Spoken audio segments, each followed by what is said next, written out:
What's going on, guys, and welcome back to another episode of Club and Country. This is episode number 29, and we start today's episode off with a look at our youth score monthly report and also a scouting update as well. The Aguza player we have looks pretty decent. Chalmers still looks relatively average at best.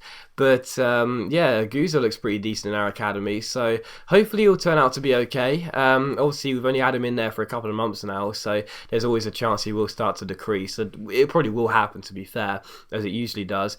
But still looking pretty decent, and that's good to see. Also, as well, a couple of players here looked okay, but we just continue to scouting on them, and we'll see how they look after another month. And Alvaro's happy that he's getting the team a lot more, which is good to see. And here is a squad report as well, as per usual. Start of the month means squad report time, and you can see how the players are doing.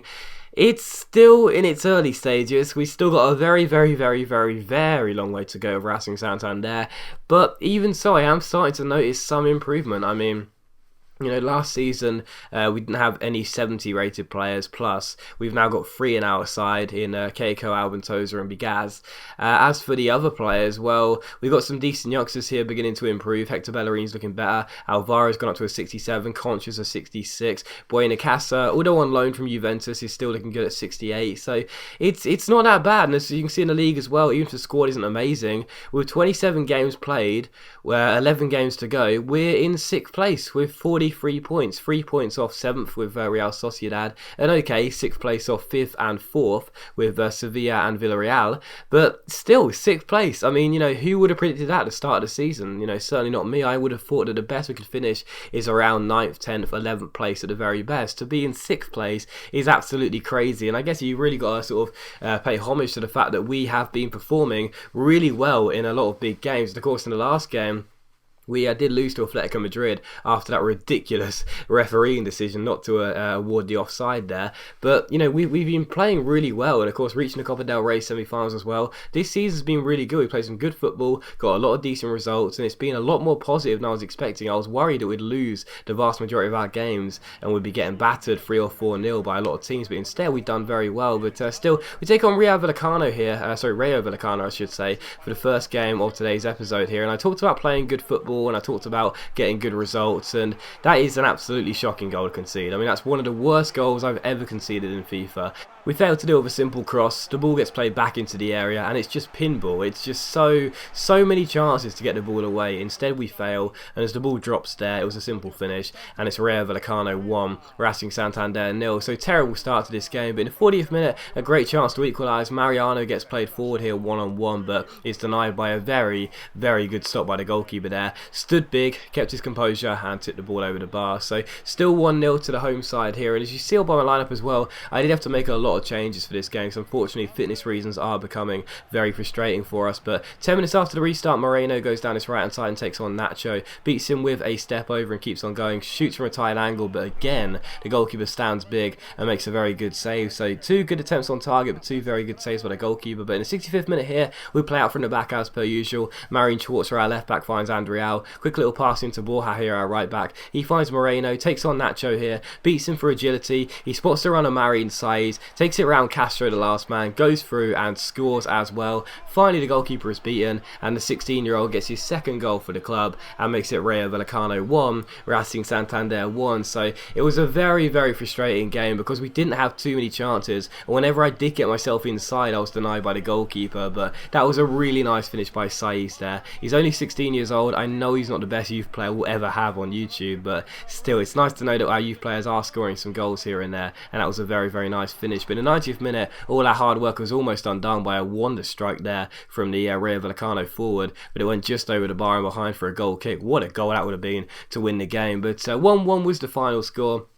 Glad to get a point after losing our last game to Atletico Madrid. Glad to not have 2 games in a row where we lose. But even so, Rayo Vallecano right down the bottom, scrapping to keep themselves in La Liga. We really should have won that game, to be honest. But still, 1-1 draw. Take the positives. It's a point gain, not 2 points lost. That's the main thing, and we'll take a look at it from that side. But still, we take on Mallorca here at home at El Sardinero for the 2nd game of today's episode. And the fact of the matter is, we may be looking at the positives from the Rayo Vallecano game and saying, yes, we got a draw, that's better than 0 points. But coming into this game at home to the bottom placed team in the table, failing to win this game would be a disaster. So we take on Mallorca here, and the first chance would fall to us in the 3rd minute as well. Hector Bellerin plays the ball forward towards Sergio Buenacasa, takes it around the last man Adams with the ball roll and puts the ball into the bottom corner, and you can see why Mallorca are bottom of the table. Shambolic, diabolical defending, and as Buenacasa got played forward there, he was never going to miss. So the man on loan from Juventus makes it Racing Santander 1 and Mallorca 0. Very nice finish from Buenacasa, kept my composure there, and again, you know, when I do look at the positives from the previous games, I also do highlight negatives, and the last game the negatives were that I didn't keep my composure when going through one-on-one, and that's a great way to respond there. Really nice finish by Buenacasa, and he does make it 1-0. But in the 10th minute here, some nice passing, sees Christian Fernandez get on the ball, he slides it through towards Keiko, who takes it around Adams and shoots and scores as well, and it was a really nice goal as well. A very, very nice build up there and a really, really good finish. So lovely goal there by Keiko, and it is Racing Santander 2, Mallorca 0. So nice passing, nice free ball in as well, and number 8 was never going to miss the chance. So it looks as though, you know, just 12 minutes in, we were certainly going to respond to the RAYO VALLECANO game with a definite win in this one. And again, we're through again, just 3 minutes afterwards. Keiko comes forward again, but this time he is denied his 2nd goal of the game by a very good save by Cabrero. But it was still 2-0. In the 45th minute, we had a corner here. Keiko does end up swinging the ball into the box, tried something different, tried to drill it in the near post. Buenacasa backheels it, it's blocked. It comes to Alvaro, he has a free header 6 yards out, and that was a really, really poor miss by me there. So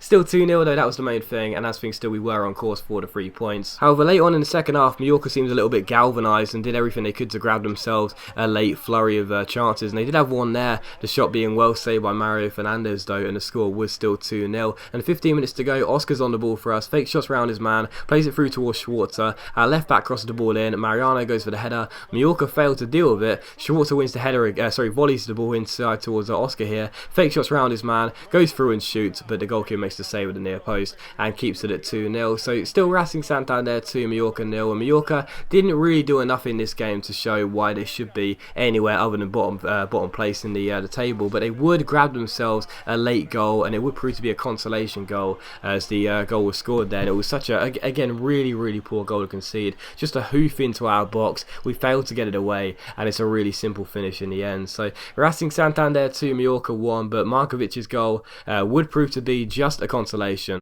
as we do hang on to the 3 points and get our first win in 3 games. So it wasn't the best performance we'll ever put out and we'll ever show, but the most important thing was the 3 points. And the whole season has been like that, really, because, you know, as I have mentioned, we have been playing good football, we have been getting good results, but most of the time in the wins we collect, they're only by 1 or possibly 2 goals at the most. So, you know, even if we are just scraping through in certain games, if we're still getting the 3 points, that's the most important thing. And as you can see, still in 6th place, 6 points ahead of 7th place Real Sociedad.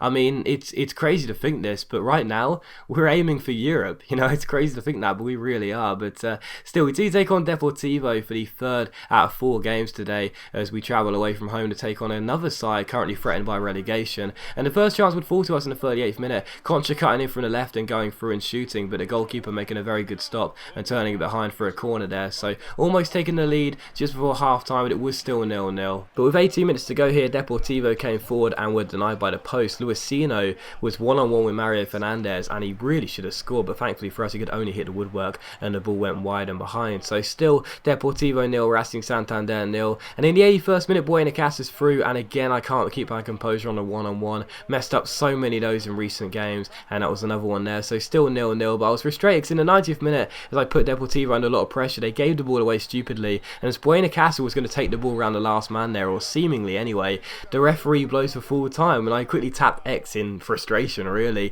but I couldn't understand why the referee blew for full time there, because there was clearly a great chance there, as it was basically a one-on-one battle between the last defender and Buenacasa, but the referee said nope, that's going to be the game there, and that was really, really frustrating. You know, we spoke about in the last episode conspiracy theories against us with the goal not being disallowed when it should have been for Atletico Madrid. Maybe there's another one there. You know, we should have been cleared to go through one-on-one against the last defender, and the referee blows for full time. time. It seems like referees in this league don't want us to get more points, but still. Anyway, following that, we had an international manager off from Austria, and of course we rejected it, and also saw that a player has been injured as well. Alvaro is going to be out for 3 weeks, which is a shame because I didn't see where the injury came from, but fair enough. But we also offer him a contract as well, and he accepts it too, so that's really good. Alvaro's going to stay. Of course, his contract was up at the end of the year. He was free to leave in January, but no one came in for him, which was good, which means we had all the time in the world, well, 5 months anyway, to offer him a new deal and hope he'd accept it, and he has. So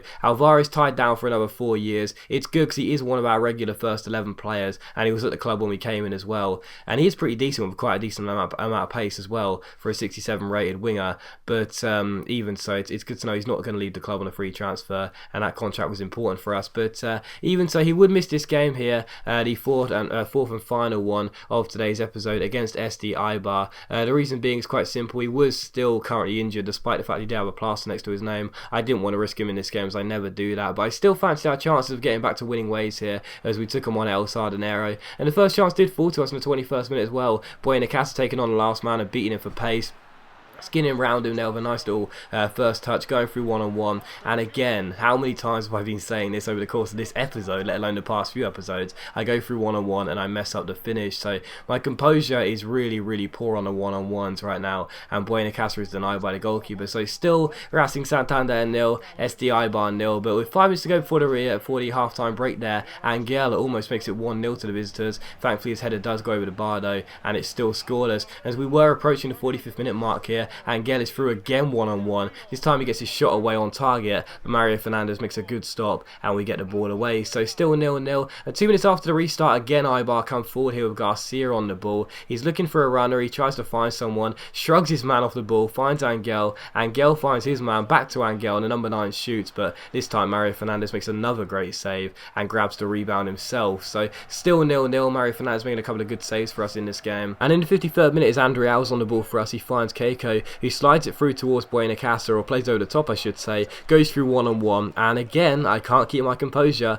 as the shot is saved by the goalkeeper, and it's still 0-0. But in the 79th minute, Hector Bellerin gets the ball away, Bigaz plays it forward, and Buenacasa is one-on-one with the last defender. The referee can't blow up for full time here because there's still 10 minutes worth of play. As he beats the last defender, he goes through one-on-one, and finally redemption. I do keep my composure after all of those failed attempts. I go through one-on-one, fake shot around the goalkeeper, and score the winning goal, because that was the last piece of action. Buenacasa does grab us the winner with just 10 minutes to go, and finally composure is kept. But even so, we get the win. Great to bounce back and get the 3 points. A very good result there after a frustrating game. But as always guys, a big thank you for watching the video. Really hope you have enjoyed it. If you have enjoyed today's episode of Club and Country, then please do leave a like, and I'll see you for the next episode very soon.